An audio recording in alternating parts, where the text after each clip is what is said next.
हमारा तो दिल था कि ईद से पहले जो कन्विक्शन को ओवरटर्न हो जाना चाहिए।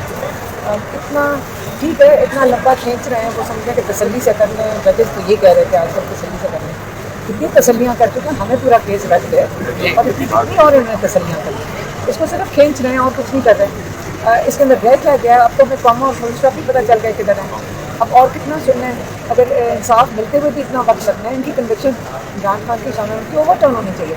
कि अब जितना हम सुनते जा रहे हैं, हमें क्या अब सबको समझ आ रही है कि आप हाई कोर्ट में आ गए और ट्राई कोर्ट से निकल गए, सबको समझ आ रही है इसमें है ही कुछ नहीं। और ऐसे उन्होंने दलाइल आज सब ने जो पेश किए हैं, उसके अंदर तो अगर मैं जज हूँ नहीं, लेकिन अगर मैं जज होती तो अभी बल्कि माफ़ी मांग के शर्मिंदगी में मैं कहती कि इनकी एक एक्स प्राइम मिनिस्टर और एक एक्स फॉरेन मिनिस्टर को आपने जो जेल में डाला हुआ है, सॉलिटरी कन्फाइनमेंट में डाला हुआ है, हम उनसे माफ़ी भी मांगते हैं और उनको तुम्हें कॉम्पनसेशन मिलनी चाहिए कि जो ये केस जो ये आज हाई कोर्ट वाले जजेस सुन रहे थे, तो जजेस को इंसाफ देना चाहिए और उनको आज इंसाफ दे के उठना चाहिए था।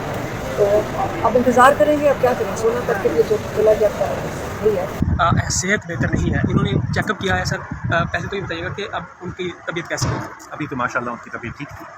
वो बता रही थी कि 2 महीने पहले उनकी कुछ तबीयत ख़राब हुई थी। खाने के बाद उनको कुछ बदहज़मी हुई थी, खाना निकलने में मुश्किल हो रही थी। उसके बाद उनकी भूख भी ख़त्म हो गई और वज़न भी कम हुआ काफ़ी। तो अब वो तकरीबन तमाम कैफियत जो है वो बेहतर हो चुकी हैं, लेकिन वज़न अभी भी पूरा ठीक नहीं हुआ और अभी भी वो पूरी तरह खाना नहीं खा पा रहे। पहले ये था कि उनके मुंह में दाने बने हुए हैं, ज़ुबान भी जली हुई है और उनके मैदे में भी जलन रहती है।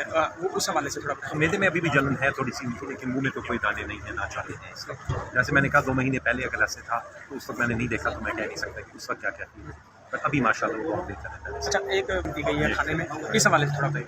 जी, तो ये जो 2 महीने पहले उनकी तबीयत ख़राब हुई थी, अचानक ही खाने के बाद ही हुई थी, लेकिन हमें ये नहीं पता कि उसमें ऑब्वियसली क्या था क्या नहीं था। इस वक्त कोई एविडेंस ऐसी नहीं है कि उनको पॉइजनिंग हो रही है। अगर इन द पास्ट कुछ हुआ है तो मैं कह नहीं सकता, लेकिन इसके बावजूद क्योंकि उनकी अभी भी तबीयत पूरी 100% ठीक नहीं हुई, तो मैंने रेकमेंड किया है कि कुछ खून के टेस्ट होने चाहिए उनके और एक कैमरा टेस्ट होना चाहिए, मुंह के ज़रिए कैमरा डाल के खाने की नाली का और मैदे का अंदर से मुआयना करना चाहिए, जिसको गैस्ट्रोस्कोपी या एंडोस्कोपी कहते हैं। वो मेरे ख्याल से ज़रूरी है। तो ये चेकअप आपने बनी गाला जाके किया या आज मैंने बनी गाला में उनको देखा। पिम्स के 4 डॉक्टर्स की टीम भी मेरे साथ थी, उनका भी यही मशवरा था कि यही टेस्ट होना चाहिए जो मैंने रेकमेंड किया है। तो अब इंशाल्लाह इंतज़ामिया हमें बताएंगे कि कब ये होगा। आखिरी बता दें, अब एक तो हम ये दूसरा ये बताएं कि अब कब तक आप देख रहे हैं कि उनकी रिकवरी हो जाएगी और प्रॉपर्ली सेट? मेरे ख्याल से बहुत हद तक तो उनकी रिकवरी हो चुकी है। ये थोड़े से सब सिम्टम्स रह गए हैं कि भूख ठीक नहीं लग रही।